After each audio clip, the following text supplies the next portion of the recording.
Hello and welcome to this channel that I keep changing the name of because apparently commitment isn't my strong suit. Maybe I'll just call it placeholder and lean into it. What do you think? One thing remains consistent, which is that my name is Kiara. I am a business consultant and startup junkie by day. I am an ordained metaphysical minister by night. And I would say you could find me on TikTok since that's my main platform, but apparently TikTok is getting banned next month.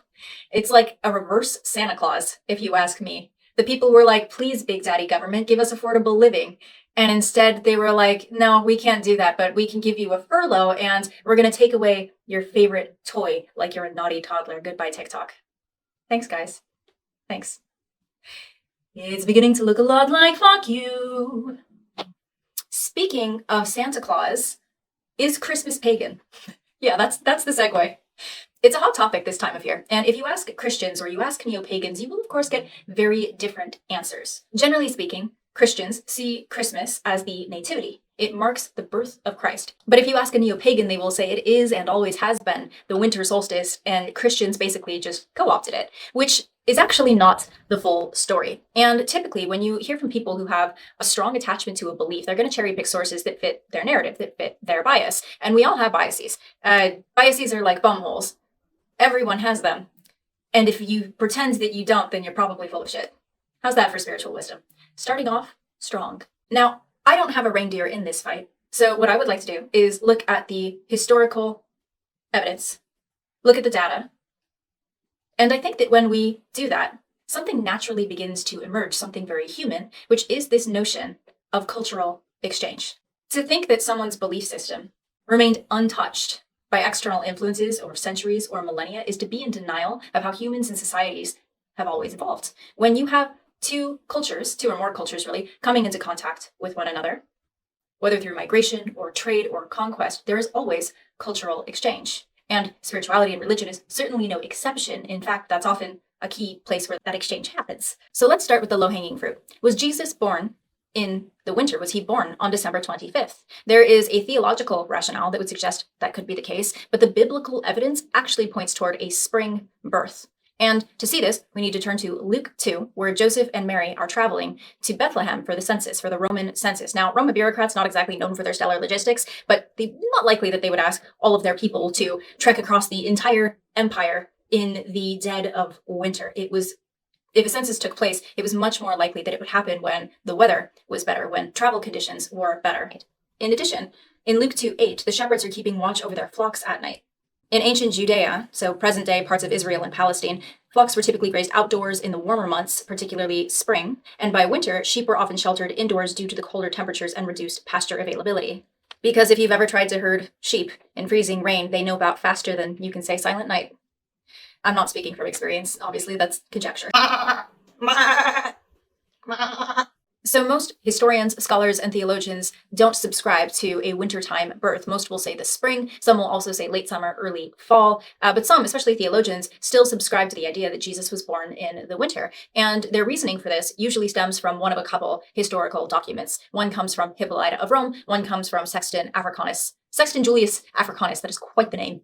We will use the Africanus example because they're basically saying the same thing.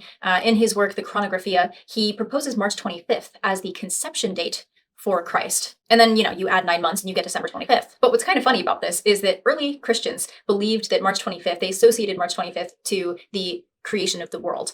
And the reasoning for that is actually kind of pagan. It has to do with the spring equinox, this idea of light and renewal and rebirth. And so they derived the date, March 25th, as the conception because of the spring equinox. So it's giving filthy pagan.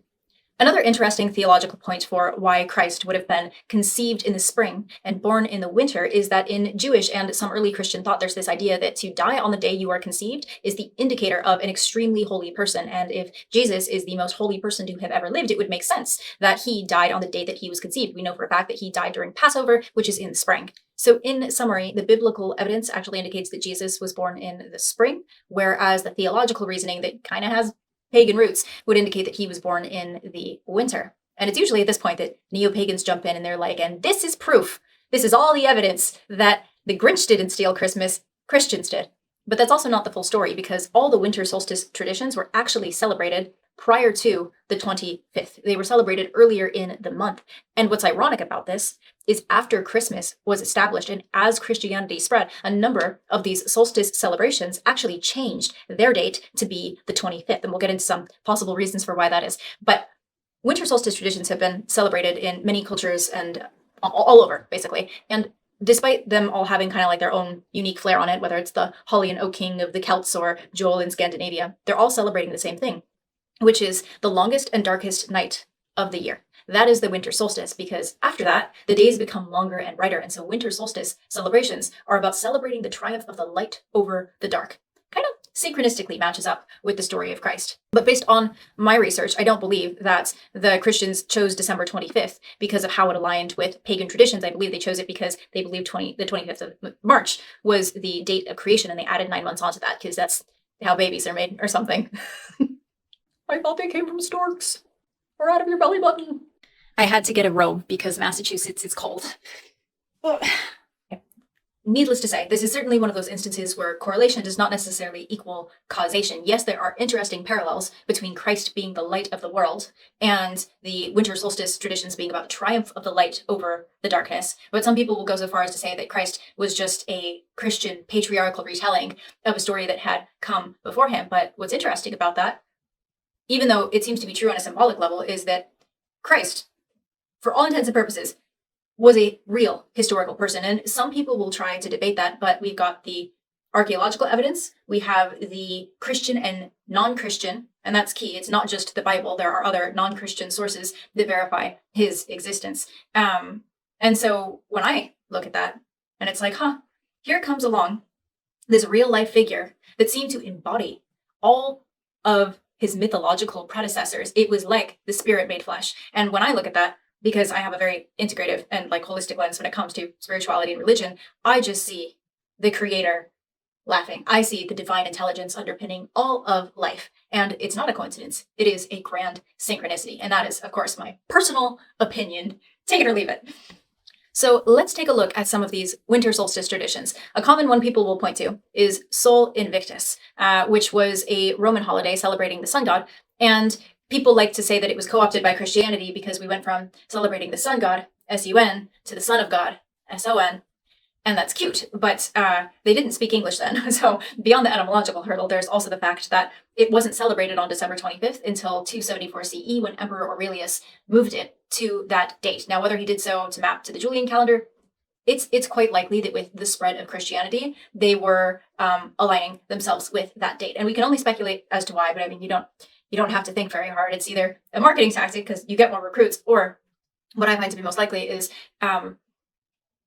you want your customs to survive under a new religious structure. And so the only way to do that is to adapt to them in some way, shape, or form. Again, back to that idea of cultural exchange that we talked about in the beginning. Another tradition that changed its date to align with Christmas was Yule, and that is the Scandinavian one. It's where we get the modern day word Yule. Modern day pagans celebrate the winter solstice under an umbrella term. Yule comes from Yule, and Yule was moved to the 25th after King Haakon of Norway King Haakon the First of Norway, something like that, converted to Christianity in the 10th century. So another instance of these pagan traditions moving to align themselves with Christmas. And so we can see the ways in which paganism was starting to piggyback on Christianity. And there's a lot of ways in which Christianity borrows from the pagans. So we had also Saturnalia, which was another Roman festival. And that one was celebrated between December 17th to December 23rd. And it involved feasting and gift giving.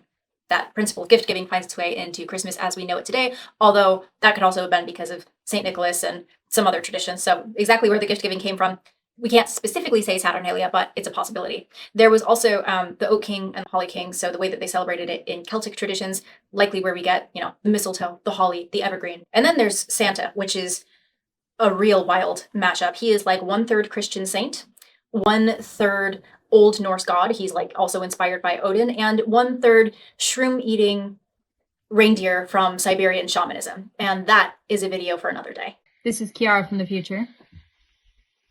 And I decided to film that video this weekend too. So Santa Claus coming to town tomorrow. That video will drop mañana. Oh, also a Yule log, which is from Nordic traditions. So who stole from whom? Seems like there were 2 Santas stealing from each other's cookie jars, and at least one has crumbs in his beard. All this to make the point, though, that it's hard to extract one from the other. People want to be like, it's Christian, it's pagan. And the fact of the matter is, the holiday we know as Christmas today is the result of these two traditions evolving together, coalescing. There's a mouse in the wall. Hello, friends. Anyway, if you like conversations about comparative religion, mystical traditions, aliens, declassified documents, psychic abilities, why don't you ho around and find out more by hitting that subscribe button? And however you celebrate those, so stupid. Ho round. I'm going to use that one again. I like that. However you celebrate the holidays, I hope they are marvelous. And I'll see you next time.